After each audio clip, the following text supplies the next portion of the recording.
اعوذ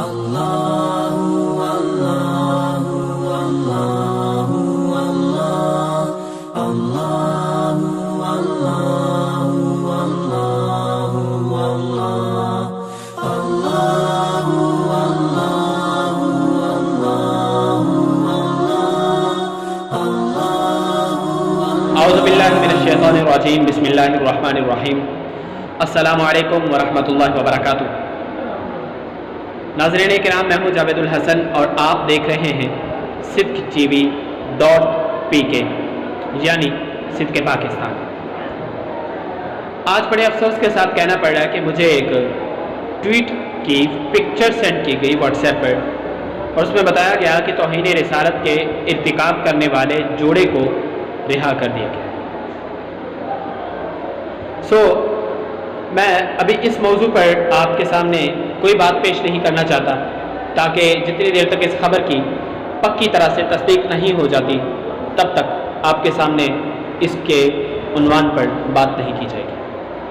اس سے قبل کہ آپ آج کے اہم موضوع کی ڈسکشن کو آگے بڑھایا جائے، آپ تمام احباب سے ملتمس ہوں کہ ہمارے چینل کو سبسکرائب کر لیجئے، بیل آئیکن کو پریس کرتے ہوئے نوٹیفیکیشن کو آل پر سلیکٹ کر لیجئے، تاکہ اسلامک طبع کی آنے والی تمام تر ویڈیوز آپ تک سب سے پہلے پہنچ سکیں۔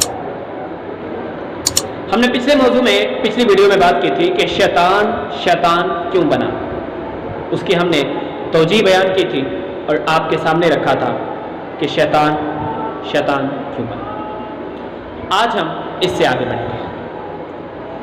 آدم علیہ السلام کی تخلیق کے بعد جب آپ کو جنت میں جگہ دی گئی، آپ نے ایک عمل کیا جس کی وجہ سے آپ کو زمین پر آنا پڑا۔ قرآن پاک میں وعصیٰ آدم ربہ فغویٰ کے الفاظ ہیں کہ آدم علیہ السلام نے اپنے رب کی معصیت میں وہ کھا لیا درخت کا دانہ اور زمین پہ آ پہنچے۔ لیکن ہم اسے حضرت آدم علیہ السلام کی خطا نہیں کہیں گے، کیونکہ ہر نبی کا یہ خاصہ ہے کہ وہ معصوم عن الخطا ہوتا ہے، وہ ہر غلطی سے ہر خطا سے پاک ہوتا ہے۔ اور اگر ہم اسے آدم علیہ السلام کی خطا کہتے ہیں تو پھر وہ نبی کا جو خاصہ ہے وہ ختم ہو جائے گا۔ اب آپ آگے بڑھیے اور آپ دیکھیے کہ جب انسان کو زمین پہ لایا گیا تو 300 سال تک کہتے ہیں کہ حضرت آدم علیہ السلام، کئی 100 سال تک کی روایت ہے، اور کچھ مقامات پہ 300 سال ہے اور کچھ مقامات پہ 500 سال تک کی روایت ہے۔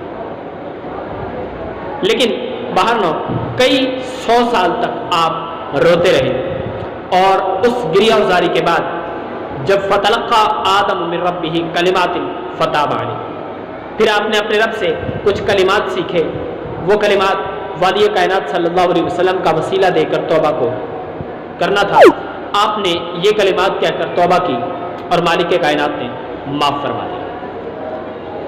اب آپ دیکھیں کہ ہر چیز کا ایک تناظر ہے اور ہر چیز کا ایک نظریہ ہے، ایک خاصہ ہے۔ ہم بات کر رہے ہیں وحدت الوجود پر کہ علم تصوف میں کون سی چیز کہاں ہونی چاہیے۔ اب آپ دیکھیں 4 چیزیں ہیں، اگر کوئی بندہ چاروں سیکھ لیتا ہے تو وہ مقام ولایت پر فائز ہو جاتا ہے، پھر وہ جو چاہتا ہے وہی ہوتا ہے۔ یوں سمجھ لیں کہ وہ حدیث پاک ہے کہ عبدی یتقرب الی بالنوافل، ایک تو یہ ہے کہ بندہ جب نوافل کے ذریعے عبادت کے ذریعے میرے قریب ہوتا ہے تو میں اس کی آنکھ بن جاتا ہوں کہ جس سے وہ دور دور تک دیکھ سکتا ہے، میں اس سے ہاتھ بن جاتا ہوں اس کے کہ وہ جیسے چاہتا ہے جس طرح چاہتا ہے وہ خزانوں کو بانٹتا ہے، پھر میں کبھی اس کے پاؤں بن جاتا ہوں کہ جن سے وہ کئی 100 سال کا سفر چند لمحات میں طے کر لیتا ہے۔ یہی تو ہوا تھا آصف بن برقیہ کے ساتھ کہ وہ بلقیس کا تخت چند سیکنڈ میں اٹھا کے لے آئے تھے، لیکن کوئی اس کو سمجھتا ہی نہیں، کسی کو سمجھ نہیں آتی۔ کوئی فرقہ توحید میں گھسا ہوا ہے تو کوئی فرقہ واریت کی داستانیں سناتے سناتے نہیں تھکتا. کوئی شیعہ بن کے اہل بیت اطہار کی بارگاہ میں بکواس کرتا ہے تو کوئی دیوبند اور کوئی اہل حدیث بن کے. سمجھ نہیں آتی کہ ہم لوگ جا کہاں رہے ہیں. اگر تم نے اپنے اپنے نظریات کے نام رکھنے ہیں تو اسٹیٹ وے چلو. کسی کی بارگاہ میں بکواس کرنے کا حق تمہیں کس نے دیا؟ اب وہ دے آر کرسچن کہ جن کی ہائی کی نیوز میں نے آپ کو بتائی کہ مجھے ٹویٹ ملا.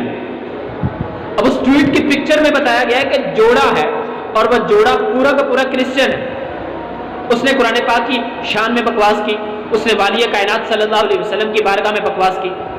پھر بھی ہمارا پاکستانی قانون جو حکومت کہتی ہے کہ ہم بہت بڑے عاشق رسول ہیں, لعنت ہو تمہارے عشق پہ اور لعنت ہو تمہارے ان ننگے پاؤں مکہ پاک مدینہ پاک چلنے پر کہ جو چلا تو صحیح لیکن والی کائنات صلی اللہ علیہ وسلم کی ناموس کی حفاظت نہ کر سکا. میں کیسے کہوں کہ وہ عاشق ہے؟ شاید میری اس ویڈیو بنانے پر مجھ پہ بین لگا دیا جائے, لیکن مجھے اس کا کوئی ڈر نہیں. میں نے اپنے رب اور اس کے رسول کی رضا کے لیے جینا. لیکن آپ دیکھیں کہ کہنے والے بہت کہتے ہیں ہم بہت بڑے عاشق رسول ہیں. اور بھائی پہلے سمجھو تو صحیح کہ عشق ہے کیا؟ محبت, عشق یہ دو الگ الگ چیزیں. محبت ہے میلان القلب الی القلب, ایک دل کا دوسرے دل کی طرف مائل ہونا.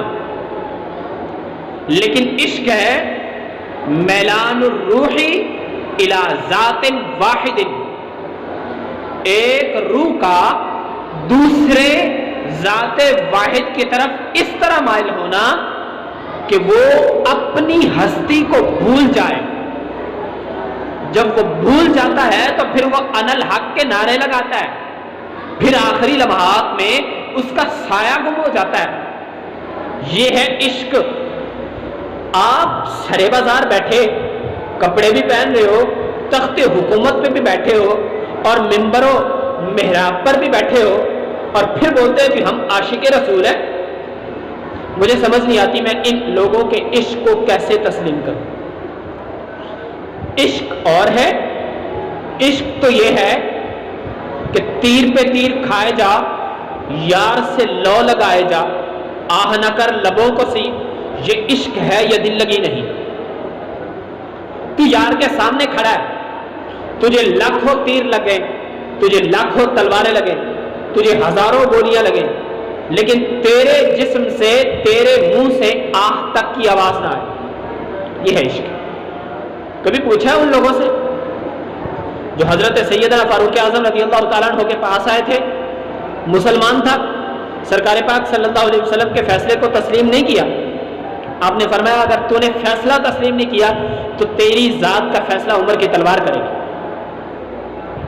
یہ ہے عشق. وہ ایک عورت, ایک نابینا صحابی رات کو پہنچتے ہیں اور اس کے اوپر سے بچے کو ہٹاتے ہیں اور اس کو قتل کر دیتے ہیں, اور صبح سویرے حضرت والی کائنات صلی اللہ علیہ وسلم فرماتے ہیں ہاں بھی کر دیا اس گستاخ کا کام. عرض کی یا رسول اللہ, جی ہاں کر دیا. تو حضرت عمر فرماتے ہیں آج تو ایک نابینا ہم سے سبقت لے گیا. کبھی علم الدین غازی کا نام لینے والے تو لاکھوں ہیں, غازی ممتاز حسین قادری کا نام لینے والے تو لاکھوں ہیں, غازی عامر عبد الرحمن چیمہ کا نام لینے والے تو لاکھوں ہیں. ہر غازی کا نام لینے والے لاکھوں لوگ ہیں. لیکن کبھی کوئی غازی کے رستے پہ چلا, کبھی کسی نے سوچا کہ میں غازی ہوں, میں بھی بنوں. یہاں تو حکومتیں گستاخان رسول کو چھوڑ دیتی ہیں. آپ پھر کہیں کہ ہمارا وطن اسلام کے نام پہ بنا ہے اور لوگوں کو جھوٹ بولیں. یہ کیسا نظریہ ہے؟ دو قومی نظریہ علامہ اقبال نے پیش کیا, کہا جاتا ہے, میں مانتا ہوں, لیکن اقبال نے دو قومی نظریے کی تفصیل بیان کی تھی. در حقیقت دو قومی نظریہ شیطان اور آدم سے شروع ہو چکا تھا, لیکن یہ کسی کو سمجھ نہیں آتا. ہم تو بڑے لیجنڈ بنتے ہیں, ہم بڑے سیانے, اور ہمارا سیانہ پن ہمیں لے ڈوبا ہے. آج یورپ کے ممالک میں, یورپ کے محلات میں تم بدنام ہو. کیوں؟ کیونکہ تم فریب, دھوکہ اور ٹھگ فراڈ بازی میں سب سے آگے ہو. تم تو قرآن پاک اور حدیث پاک کو بھی نہیں چھوڑتے. جس کا جی چاہتا ہے وہ تلاوت کلام پاک کو بیچتا ہے, جس کا جی چاہتا ہے وہ نعت رسول مقبول صلی اللہ علیہ وسلم کو بیچتا ہے, جس کا جی چاہتا ہے وہ مالک کائنات اور والی کائنات صلی اللہ علیہ وسلم کی تعلیم کو سر بازار فروخت کرتا ہے. اور کہتے ہو جی ہم مولوی ہیں. بنو, لیکن عاشق بنو. اور جب عاشق بنو گے نا تو پھر پتہ کیا ہوگا, وخیر جلیس لا یمل حدیث وترداد تزداد فیہ تجملا. بہترین دوست وہ ہوتا ہے جس کی بات کبھی نہ ٹالی جائے. تمہارا بھی چرچا ہوگا سرکار پاک صلی اللہ علیہ وسلم کی بارگاہ میں, اور کبھی تو والی کائنات صلی اللہ علیہ وسلم فرمائیں گے نا صحابہ کو, اور یہ بھی میرا بندہ ہے جو میرے لیے اپنی زندگی کو جس نے داؤ پہ لگا دیا, جس نے سوچا ہی نہیں کہ مجھ پہ کتنی گولیاں چلیں گی, جس نے یہ خیال ہی نہیں کیا کہ مجھ پہ کتنی تلواریں گریں گی, کسی نے یہ خیال ہی نہیں کیا کہ مجھ پہ کتنے بم گریں گے. کبھی تو سوچو نا. وہ مولانا خادم حسین رضوی جو میرے استاذ بھی ہیں الحمدللہ, وہ اس دنیا فانی سے رخصت ہو گئے, لیکن جاتے جاتے لبیک یا رسول اللہ کا نعرہ لگا گئے, اور آج وہ پوری دنیا میں گونجتا ہے. کوئی تو ہے صاحب. ہم نے آج جو بات کی اور جو سبق تھا وہ یہ تھا کہ عشق اور محبت دو الگ چیزیں ہیں. محبت ایک دل دوسرے دل کی طرف مائل ہوتا ہے, لیکن عشق میلان الروح الی ذات واحد اذا مالا فمحو ذاتہ. یعنی ایک روح کا کسی ذات واحد کی طرف مائل ہونا, اور جب یہ روح مائل ہوتی ہے تو پھر اس کی اپنی ذات ختم ہو جاتی ہے, اور جب اس کی اپنی ذات ختم ہو جاتی ہے تو پھر یہ عاشق بننے کے لائق ہوتا ہے. ابھی عاشق بنا نہیں ہے, ابھی صرف عاشق بننے کے لائق ہوا ہے. آج کے لیے صرف اتنا ہی. مالک کائنات سے دعا ہے کہ وہ مجھے اور آپ کو عمل کرنے کی توفیق عطا فرمائے, مجھے سچ بولنے اور آپ کو سچ سننے کی توفیق عطا فرمائے, اور آپ کو اتنی طاقت عطا فرمائے کہ آپ سچ سنو, سچ سمجھو, اور مالک کائنات اور والی کائنات صلی اللہ علیہ وسلم کی تعلیمات پر عمل پیرا ہوتے ہوئے اپنی زندگی کو بسر کریں. آج کے لیے صرف اتنا ہی. ہم تو مائل با کرم ہیں, کوئی سائل ہی نہیں, راہ دکھلائیں کسے, کوئی راہ روی منزل ہی نہیں. کوئی تو آئے جو پائے ہم سے روشنی, ہم نے تو دل جلا کے لبے بام رکھ دیا ہے. جانے لگا تھا میں بھی جدا ہو کے اشکبار, رونے لگے تھے تم بھی سمٹ کر سیتون سے. السلام علیکم ورحمۃ اللہ وبرکاتہ. میرا اور آپ کا اللہ نگہبان.